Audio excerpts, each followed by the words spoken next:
Hall joining us live this morning from Brightside Studios. Jen, tell us, how is the studio giving artists and musicians a new home today?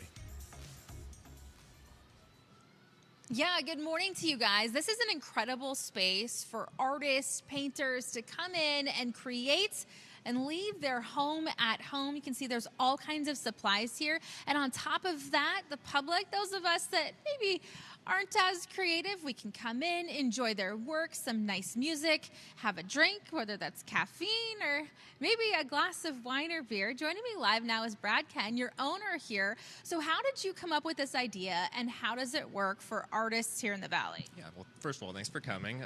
My wife and I, Vanessa, we wanted to create a hangout spot for local creatives. I felt like something was missing here in Phoenix for the artists that we have. So we wanted something that was open, that felt like something that was theirs, that focused on traditional painters, but also musicians. So what we have is something more like an art gym where you can spend a day, a month, or a year with us. Everything's included so that you can create your next masterpiece. That is so cool. I like how you say that, an art gym. So it's also a membership aspect, but the public can come in, enjoy. You have events. Tell us about that too. Yeah, so on Thursday, Friday, Saturday nights, we host local musicians. So it's your best local talent that you can find in our lounge. But we also have paint classes. So your favorite paint and sip classes, which make for great date nights or a unique night out with friends. They're beginner style paint classes, and they're a lot of fun on those evening nights. Awesome. Thank you so much, Brad. I like that. Beginner style paint classes right up my alley. Well, we want to introduce you to one of the artists here now. She has some incredible work coming right here to the studio. So Lambda Maria, thank you so much for being here. Where would you be if you didn't have this place to create your stunning art, which is actually right here on this wall?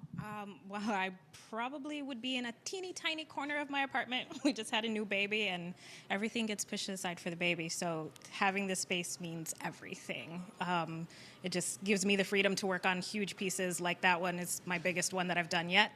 And otherwise, I really wouldn't have anywhere to do it. Oh, that is just incredible. And tell us a little bit about your art. What is the motivation behind all of it? So a lot of it is inspired by fantasy and mythology. A lot of it is about empowering people who don't generally have a voice and giving just kind of representation to a lot of different cultures. I like to say I paint people of culture, and I love like Celtic mythology and Greek mythology and the African tribal culture. So I just try to infuse that into everything. All right, Lambda, thank you so much for joining us live this morning. We appreciate it. Coming up live in the next hour, I'm going to dip my hands into a painting class here. I wish I had talent like this. Unfortunately, I don't. So we're going to show you another aspect of Brightside Studios when folks can just come in and enjoy a nice Friday, Saturday night out. We have